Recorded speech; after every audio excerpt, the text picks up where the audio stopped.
Support for Criminal comes from Grove Collaborative. They deliver eco-friendly home essentials, including household cleaning, personal care, baby, kid, and pet products. Grove is committed to providing sustainable products that can transform your home and the world for the better. Just go to grove.com/criminal today to get a free gift set worth up to $50 with your first order. Plus, shipping is fast and free. Get started right now at grove.com/criminal. grove.com/criminal. Support for Criminal comes from Wealthfront. Wealthfront makes it easy to make investments that align with your interests. Whether you're passionate about socially responsible funds, technology, or cryptocurrency trusts, Wealthfront can help you direct your investment dollars exactly where you want them. To start building your wealth and get your first $5,000 managed for free for life, go to wealthfront.com/criminal. That's wealthfront.com/criminal to start building your wealth. Go to wealthfront.com/criminal to get started today.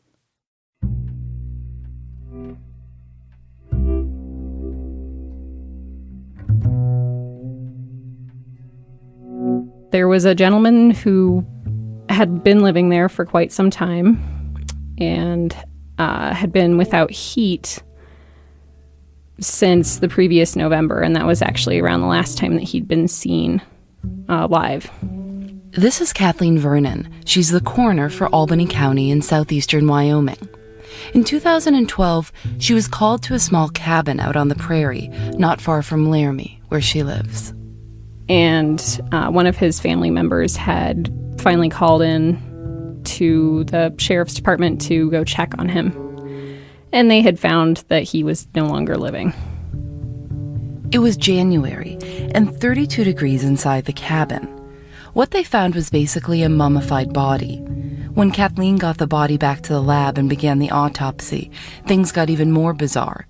It looked like the man had been getting hypothermia and then somehow surviving it over and over again, which seemed crazy, like something out of a movie, until Kathleen remembered seeing something unusual in his house. In the refrigerator of his home, there had been a bottle of antifreeze next to a drinking glass. You know, it's kind of a weird place to keep antifreeze. I don't generally keep things like that in the fridge. And as it turned out, he had ethylene glycol crystals in his kidneys, which is what happens when you consume antifreeze. The active ingredient is ethylene glycol. So the theory that we came up with was that he had been intentionally consuming antifreeze to keep himself from freezing, from dying of hypothermia, and that for at least a while it had probably worked. What did you do when you figured this out? So I called my mom. I'm Phoebe Judge.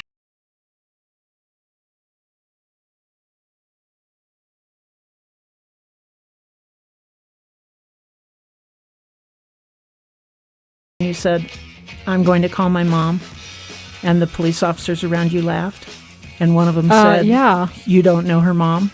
Yeah, one of the officers was like, "Oh, well, it makes sense. Her mom's an investigator too." It was also 3:00 in the morning. Well, yeah, I mean, that's when this happens. There are only 3 female coroners in the entire state of Wyoming. Kathleen Vernon, or Casey, as her family calls her, is one of them. She's 25 years old and has been working with the coroner's office since she was 21, her first job out of college, which, it goes without saying, isn't exactly something you learn about at a career fair. So you can't help but wonder, how did she get to this point? We perhaps exposed Kathleen to life situations that 99% of people never see or hear about. This is Linda Vernon, Kathleen's mom. Linda spent decades as a homicide investigator and coroner in California. Kathleen's father, Bill, is an investigator for the state of Wyoming. Growing up in Cheyenne, the Vernon family surrounded themselves with other people in law enforcement. It's a pretty small town. And when the Vernons had a party, most of the talk was about cases people were working on, bad guys they had just caught. So when Kathleen started showing an interest in death, something that would scare a lot of parents, the Vernons took it in stride. Like one time when Kathleen was about 4 years old and found a dead gopher in the backyard. She spent a weekend crouched over its body, watching flesh-eating beetles take it apart. I've always really liked bugs. Like, I really like bugs. And I think they were red or orange and just the coolest things that I'd ever seen. And then, when she was 11, Kathleen took it a step further and began raising beetles for a science fair project. Linda was all for it. You know, in museums, they usually have tanks of beetles that they can debride flesh from bones with and end up with perfect specimens for display or study.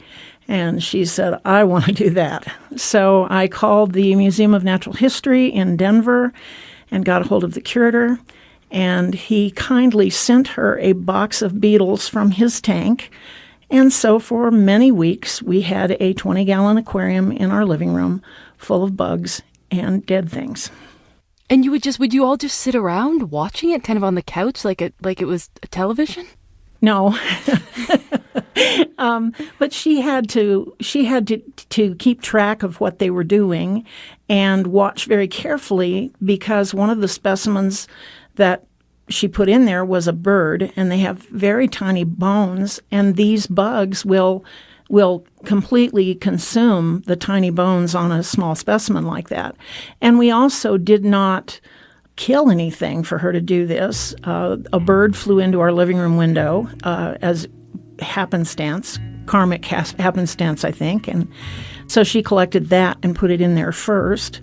And then we contacted a local taxidermist, and he was kind enough to give us a skull. I believe it was a fox skull, Casey? It was a fox. And then we tried, that Thanksgiving, we tried a turkey neck. But it was cooked, and the beetles apparently don't care for their specimens to be cooked. They didn't do as good a job on that as they did on her other things. After the science project ended, Kathleen, 11 years old, made a special box to preserve that little bird carcass. And even today, the bird skeleton lies in its box in her mother's sewing room.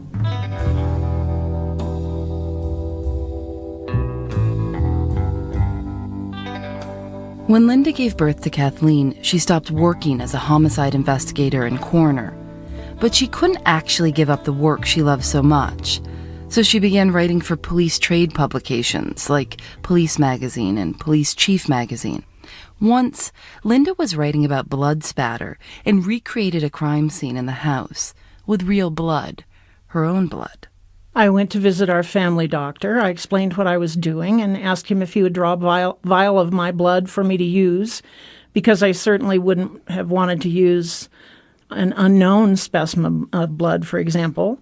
And you get best results with the real thing, so my blood was the most, the best way to do this. So he drew me a vial of blood, and I set up a crime scene in the back hall of our house and did the blood spatters and one-to-one photographs while Casey was gone from home. And when she came home, I think everything was pretty much gone.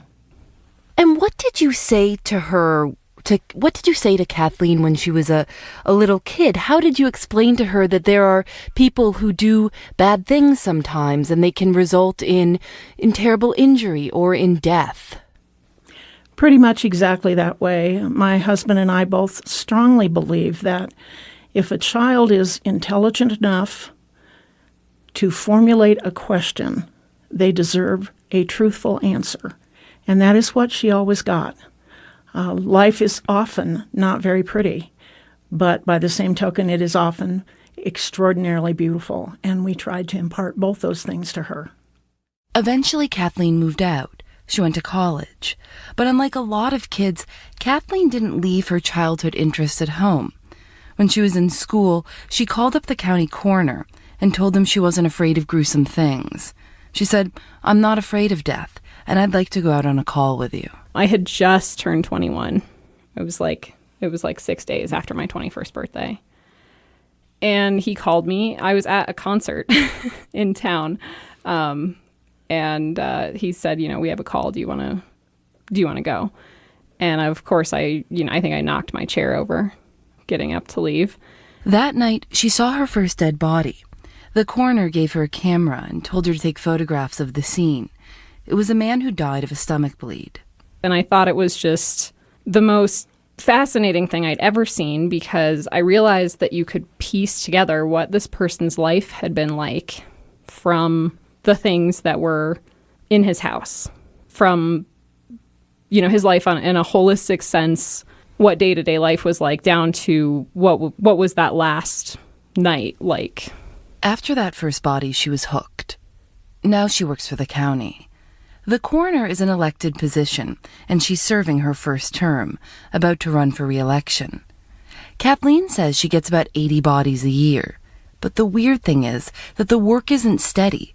She'll have multiple bodies in the same day, and then nothing for a month. It turns out that people die in groups. And I know that there are smarter people than I who've tried to figure out why this happens. I think the old wives' tale is that it's the moon. And there may be some truth to that, or it could be complete hocus pocus. Maybe it's the barometric pressure or the tides or who knows what. But there seems to be some sort of grouping that happens. She says a lot of people in her field don't talk about their work with outsiders. It's just too sad, too morbid and depressing. So Kathleen feels lucky she can turn to her mother for support. And while Linda's tough, there have been cases that even she can't shake off. One in particular was the only child of a farm labor family, and the father was gone. It was Christmas morning. The baby was 3 months old, and it was probably the hardest day to have to be there with that woman until I could find someone who could come and be an advocate for her. That was a very tough day. I was directly involved in the investigation of the homicide of 2 FBI agents, and I remember that day very vividly. I was on scene when 2 El Centro police officers were murdered in the line of duty. I remember that day.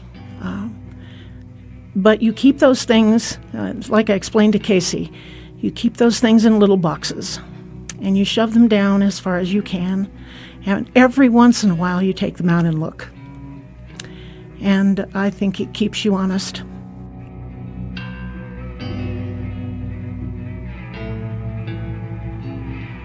Kathleen, your husband is also a coroner, is that right?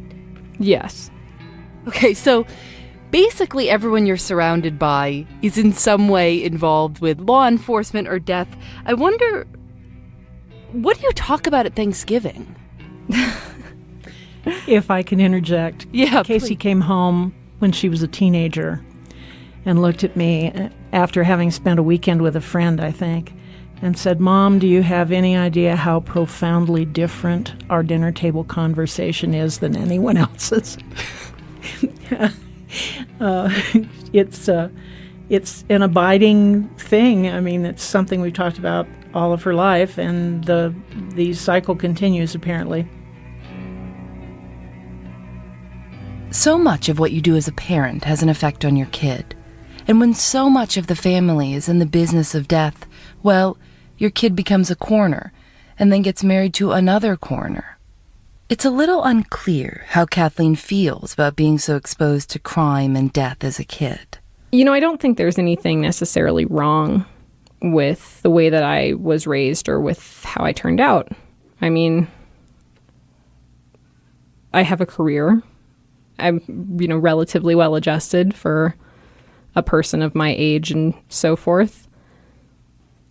Whatever you do when you're a parent is going to have some kind of impact on your child. And at some point in that child's life, they're probably going to think that the impact is negative. All you can do is do the best you can. So the big question now is, how much will Kathleen expose her own child? And it's not hypothetical. She's 8.5 months pregnant. She's due next week.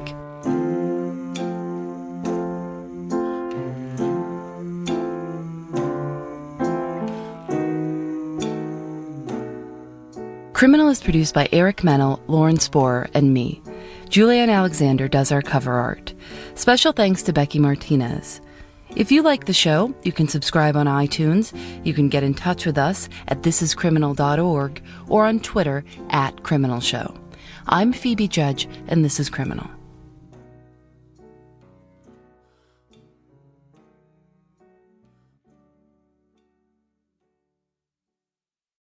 Thanks to Truebill for their support. It's likely you're still paying for a subscription you no longer use, and maybe you've thought about canceling it but haven't gotten around to it yet. Let Truebill do the canceling for you and put that money back into your pockets. From forgotten subscriptions to the ones you just don't need anymore, Truebill is a new app that helps you catch and cancel them all with just one tap. Don't fall for subscription scams. Start canceling today at Truebill.com/criminal.